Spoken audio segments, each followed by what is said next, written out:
ranking all the seasons of Outlander from worst to best. Outlander is one of Star's most successful shows ever. When only looking at shows still with new seasons confirmed, it's the most successful. There's still much more to come. At the time of writing this, we're 5 seasons in and the story just continues to grow. It's based on some of the best material going, but the writers have managed to put their own mark to it, adapting the books for the current expectations of TV and fiction in general. Sure, there are storylines fans question. There are diversions from the book storyline or invention for the TV show that has some book-first fans scratching their heads. It really is best to keep the show and books separate. That's what I'm doing as I rank the Outlander seasons from worst to best. I won't touch on how the books were adapted. Instead, it's all about the contained storylines for the season. As more seasons of the show are added, I'll update this list. Outlander Season 2. The second half of the season is strong and Faith certainly is an episode worth watching for Katrina Balfe's acting skills, but overall, the season doesn't interest me all that much. I do think it's a flaw in putting the 1948 episode as the premiere. It didn't confuse me, but it made it clear that everything Claire and Jamie were fighting for was pointless. The France part of the story started to drag because I knew that it wouldn't end with any success. Then the part leading up to Culloden felt flat knowing that Claire and Jamie wouldn't change history. However, the second half was strong to see the battles play out. It was also important to say goodbye to those Scottish characters we'd come to know and love. Outlander Season 4. The fourth season was similar to the second season in terms of the first half being worse than the second half. Personally, I am connected to Brianna and Roger more than Claire and Jamie. I have been with the books and I am with the show. The first 2 episodes of the season are my least favorite of the lot. My favorite episodes involve their focus on Bree and Roger, as they learn about life in the past, deal with troubles that come their way, and simply just try to survive.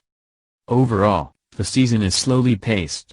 Some of the episodes didn't quite fit the storytelling, but at least the episodes didn't feel like a drag some of the second season does. Outlander Season 3.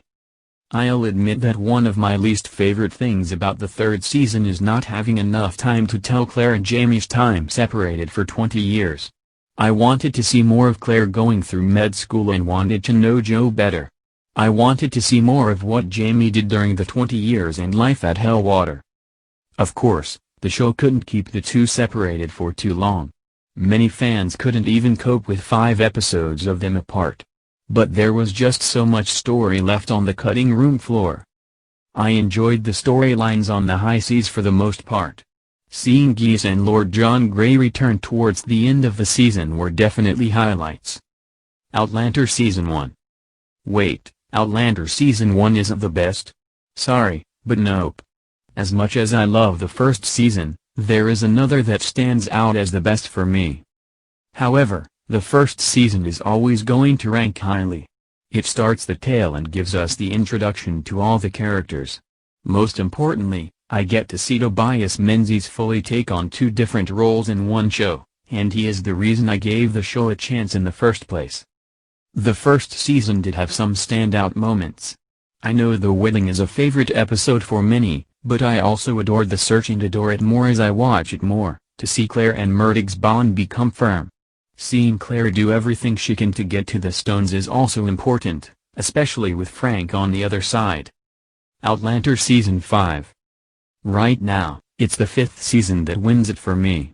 This is a season that captured so much greatness for all characters. We got individual storylines for each of the 4 main characters, and finally got some of the character development for Roger and Brianna that I'd been waiting for. There were highs and lows throughout.